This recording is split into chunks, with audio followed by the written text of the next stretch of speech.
it's Kayla's Beauty Boutique here, and today's video is going to be a hashtag, that's my hashtag story time with Kayla, and I thought this would be kind of a fun series to do because it would just be fun.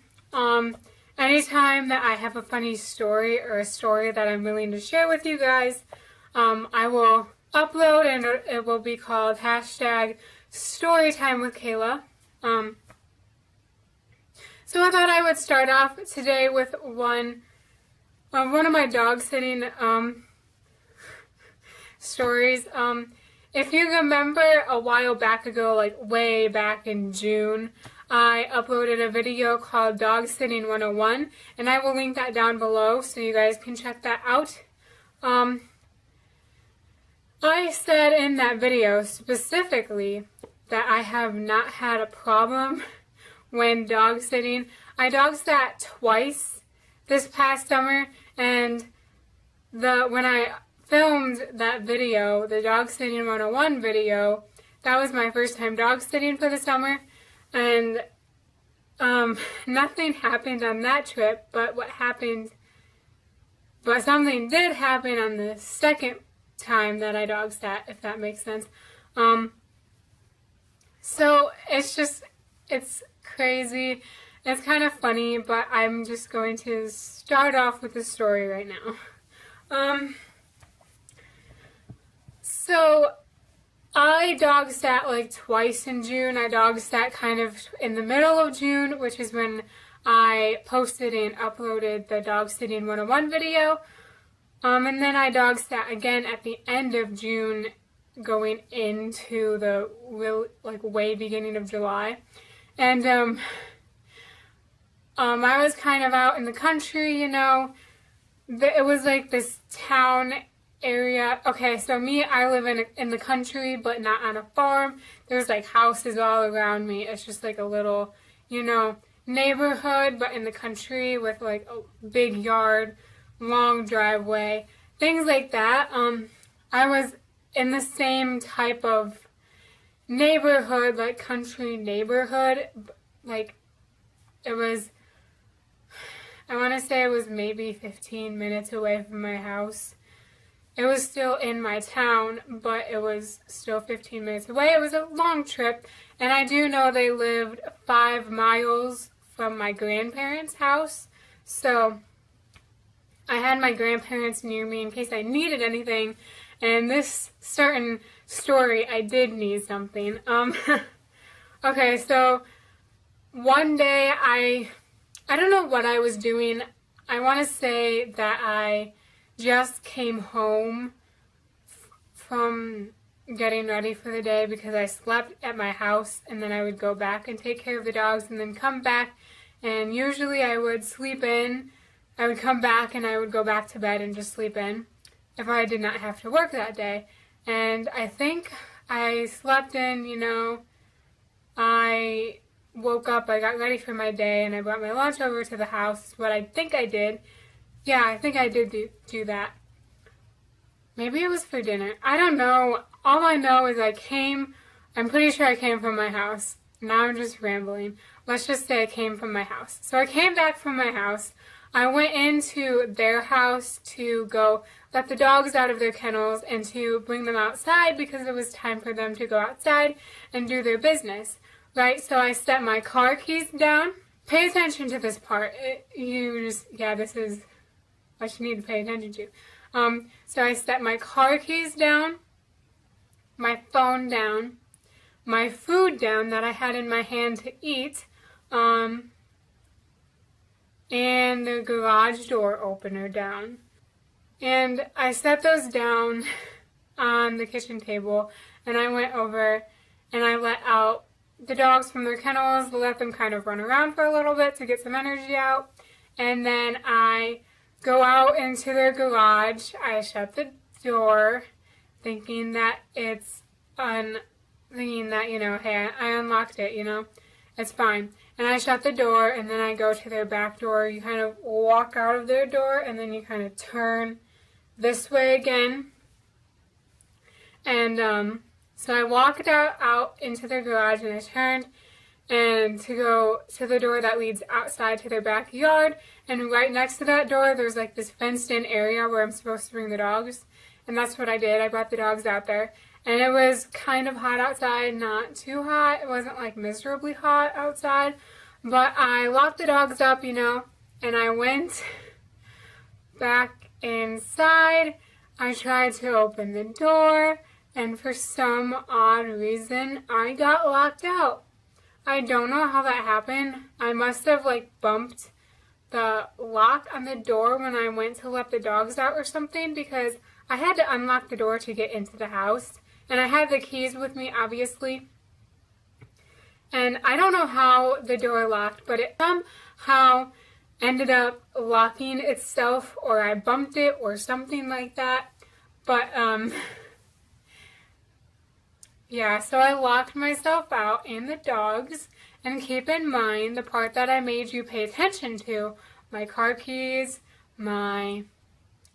their house keys, their garage door, my food, my phone, and my water was even all inside the house. So I had no way of calling anybody. I had no way of using my car to go to my house and get my mom or go to my grandparents' house. And I'm looking around trying to decide what on earth I should do without a phone or car keys or anything. And so I'm looking around, I'm debating on if I should go and tell the neighbors or not, but I don't really want the neighbors to think I'm a lunatic for doing that. Like, I just don't want to feel stupid in front of them, you know? And, so, you know, I say a lot. I just realized that. Oh, well. There we go again. So, I'm thinking, you know, I don't want to feel stupid in front of the neighbors. And so, I look around the garage, I'm like, okay, my grandparents live not too far from here. I could either walk there or ride a bike, if they have a bike near. And I look around in the garage and I see a bike and it's hanging from the garage ceiling. And I was like, okay, do I really want to walk? I feel like riding a bike would be a lot easier, you know? And so I'm debating on if I should try and get this bike down. I try a few times and I cannot get it down for the life of me. And then I'm like really strong, really powerful. I get like really motivated to get this thing down, and I get it down, and I almost kill myself while doing it because that is really hard to do. So I get it down, I get it out of the garage. I shut the garage door, and this door is unlocked. It was unlocked at all times so I could get in and out. It was a side garage door, you know. And so I let myself out of the door, I shut the door, and I start riding the bike, and to realize that the bike tires are completely flat. Completely flat. And so I decided to try and ride this bike, and it did not work. I should have just left it there and walked. But it was hard. I walked and I rode the bike. I walked/rode the bike 5 miles to my grandparents' house. I most of the time walked because that bike was just not working for me because the bike tires were completely flat. So I'm walking, you know, and my grandpa on this one road that's pretty close to him.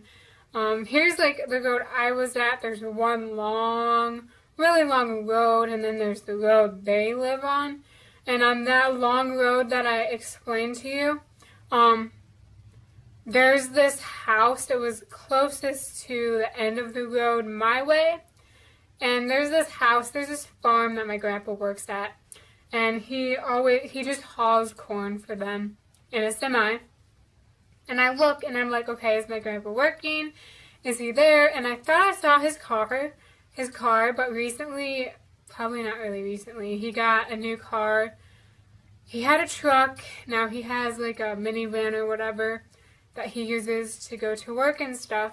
And I was like, okay, is that my grandpa's car? I don't know. Should I go over there and find out, or should I just keep walking? Stupid me says to just keep walking. It was him, because I'm walking I'm walking, and there goes my grandpa right by me. And I'm like, come on, Grandpa, love you too. But, so I just keep walking, just keep trudging along, you know, and then I finally get to their house. When I get to their house, I drop the bike, I run into their house, and I just drop dead, fall into my grandma's arms because 1, I was scared. 2, I was so tired from walking 5 miles. And 3, I was just really stressed out from all of that. And so I tell them what happened. They come to the house with me. They try and figure it out, but they can't get it open. And then I use my grandpa's phone to call my mom. And my mom calls the owner. And she tells my mom, who tells me where the spare key is in the garage, and we get it out. We get the door open with the spare key. So, that was my life. I was so shook up just because of what happened. Like, that is a scary thing. Like, you don't think it could happen to you, but it can. And it's especially scary if it's not your own house, because you have no idea what to do and stuff. And it's just a scary thing to do. If you go dog sitting, please ask where the spare key is, because if you accidentally get yourself locked out with your phone and your car keys and the house keys and everything inside, you will want to know where that spare key is. It will be your lifesaver. Even if you don't think it could happen to you, you never know. I did not think that it could happen to me, but I learned my lesson, and I'm going to ask where the family keeps their spare key if I dog sit somebody else. But, yeah. That is all of my story. I really hope you enjoyed this story. I thought it would just be fun to sit down and just tell you about this. Right now I just laugh about it. And, yeah, I was texting my friend, and I was like, oh my gosh, guess what just happened to me? And he was like, what? And I'm like, I locked myself. I got locked out of the house that I'm dog sitting at. And he's like, are you back in? I'm like, yeah, I am, but oh my gosh, I'm bawling. And I was just like bawling because I was just so overwhelmed with everything. And yeah, he told me he would have came and found me if I would have like had my phone on me. But holy cow, that was just a stressful day. You have no idea. But yeah, so that's all I have for you guys, and that's where I'm going to stop because that's the entire story. Comment down below, give this video a big thumbs up if you want to see more stories like this. I probably will no matter what, just because I think a sit-down video is just fun every once in a while. If you guys are new to my channel, I would love it if you guys subscribed. So, yeah, I will see you guys in my next video. Bye!